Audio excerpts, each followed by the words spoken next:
So the next thing I want to do is I want to add I want to insert my Facebook conversion tracking code.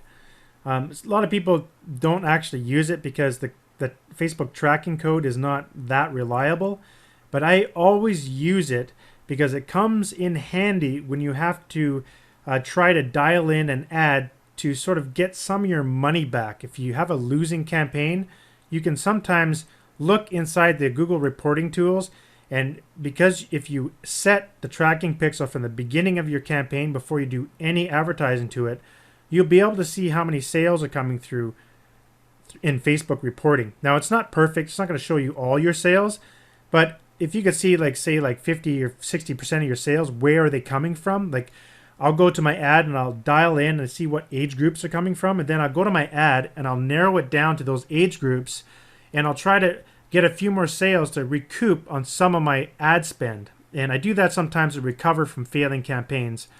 And also it comes in handy to see where your sales are coming from, right? So I always do it, even though it's not working perfectly with Facebook and Teespring.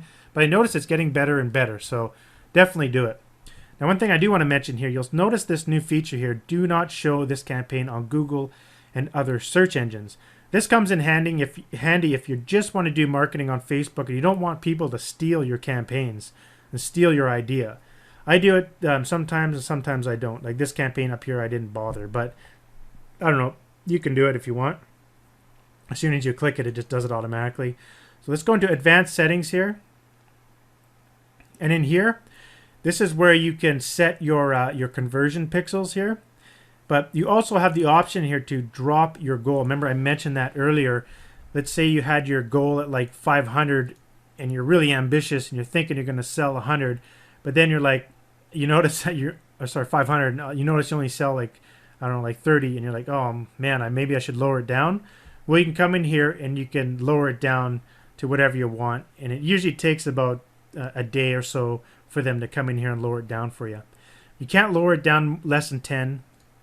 And it has to be equal or to the current amount. It has to be at least equal to the current amount sold. So if your goal is like, let's say, 200 or something like that, and you want to lower it down to, and it's right now you have 59 sales. You want to lower it down.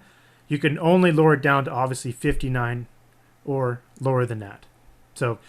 And usually here's a trick. Now this is weird phenomenon with Teespring. I don't know if other guys are experiencing this, but let's say, for example, we promote this shirt and I only do like, I don't know, 17 sales in like 7 days. So I didn't quite make the goal and it's almost coming to the end and like, okay, I want to reduce my goal. So obviously you'd want to set it to 17 and then do the submit your request, right? I'll find, then you know what I'll find is the next day they'll do it. They'll lower it down to 17, and almost every single time, for some weird, strange reason, all of a sudden my number of sales will drop down by 1 or 2. It's almost like someone comes in and gets a refund, and all of a sudden now my goal is lower again, and I can't get them printed. It's really frustrating, and I have to go back and actually request for my goal to come down again because. You can't use this tool more than once. You can only use it once for one campaign. So with that said, let's say at the end of your campaign you have 17 sales. Instead of setting it to 17, set it to 2 sales under, 15. Trust me, you'll thank me. So you don't have to contact them again. I don't know what the phenomenon is, but it's happened almost every time I do it. I lose a sale or two for some reason. I don't know why. It's just a weird thing that happens, and it irritates me. If someone has an answer, please let me know. Anyhow, let's move on to the conversion pixel right here. So what we have to do is we have to enter in a number right here, and this number comes from the conversion tracking manager tool within Facebook. So you have to log into Facebook and create a conversion pixel within Facebook, and then you enter it here. I always create individual pixels for each design, but you can actually, this is for all campaigns. I actually do it for just this particular campaign, but you can create a single conversion pixel for all campaigns if you'd like. This comes in handy if you have a bunch of shirt designs maybe in a single niche, like a whole bunch of NHL shirts or something like that. It might come in handy. But this is actually a new feature. I haven't even used it yet. So I always just use this one. So I'm just going to create one here. So what we have to do is go on over to Facebook, and they provide you a nice handy link right here. So just click that. And it looks like I got to log in here. All right, and on the left-hand side, you'll see conversion tracking. Just click on that. And then click on Create Pixel. I always name my pixels Teespring, and then space dash, and then I just type in something to do with the name, like drop gear 1. And I always put a number just in case I decide to do a second drop gear shirt or relaunch it again. I'll put a 2 there or something like that. So click this and go to checkouts, and then click Create Pixel. Now the actual little code that you need, it's this number right here, the 60139. This is what you need.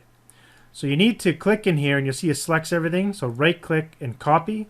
And you'll have to open up a notepad and right click and paste, or anywhere, I guess.